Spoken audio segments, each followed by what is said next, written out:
And I can remember very clearly when the Spitfire crashed on the railway line between, I think it was number 15 crossing and 14. That's the Crow Hill to Crow Barracks one. Yeah. The pilot fortunately bailed out, but of course the plane landed slap on the middle of the railway line. When the Spitfire came down, the engine went into Crow Copse. It is still up there in Crow Copse now. And a lady whose husband was the gatekeeper, I think is on Barrack Lane, ran and stopped the train. That's right, and yeah. she got a commendation by, she the did. railway. Yeah. You must have been a very young boy then. I was very young. It's a good job you weren't playing on the railway then, because you'd have had a plane come and hit you. I was lucky, yeah. With the railway, there were some troops there, so I was told by my grandparents that in the 40s, and when they bombed Ringwood, the bombs that were dropped on old stacks. Yeah, I was in the garden with my father. No, I was in the cinema. Oh, when were the you? cinema shook like that, yeah. And Dad was looking at it, and he said, God, he said it's a cherry. Yeah. With that, he dropped his blooming blood. On an old stacks corner, and there was only the kitchen left standing. No one was killed, but a big house had a grandfather clock in there, and the pendulum of the clock went right through a cow in the next field. And I've got a casualty report here showing you £30 compensation, which was paid for the dead cow. The story was they were after the railway goods yards down there, but they missed it by about half a mile. And I can always remember Ronnie Bridle, a friend of mine, him and I ran into the nearest house, which was Mrs. Newland's, and we only got just inside the door, and I can remember the door blowing in. So it was quite an exciting time. And funny enough, there were some troops stationed in the field behind the elm tree, and they were playing football when they were dropping the bombs. One chap who was doing some shunting in the railway yard at the back there, I think he got squashed against a wall and his leg fell off. Oh, Tony. Well, I didn't see any pictures of it. But you've been told. But I've seen a fellow walking around there with one leg.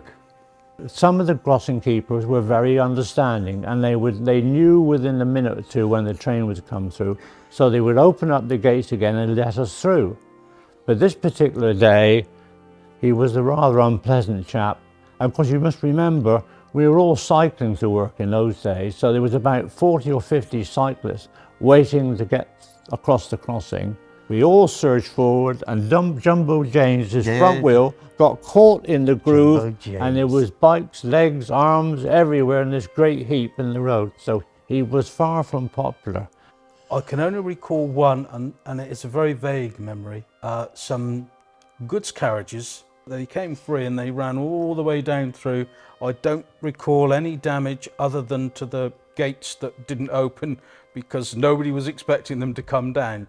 One of the experiences I did have is where I was underneath a train and I couldn't get the vacuum pipe apart, and next minute I heard that there had been a change in the working of this train.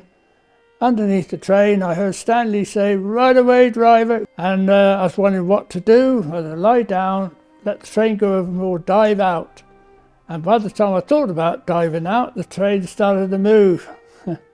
But I didn't fancy staying under the train either. I dived out with that train moving. How I got through it, I will never know. So the steam trains, when they go up, it was quite a slope up through the farm, up through the land that we farmed either side.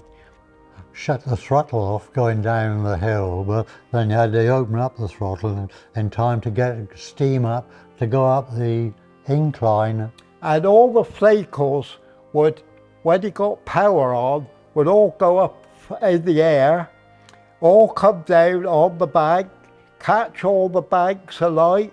It could catch the whole field alight, so we had to be pretty wary when the trains go up to get it out pretty quick.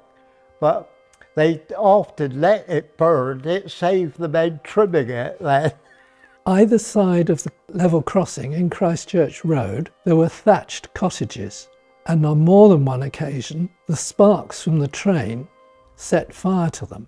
Then the fire brigade came and tried to put it. In the end, one of these fires was so serious that it more or less meant the end of those cottages.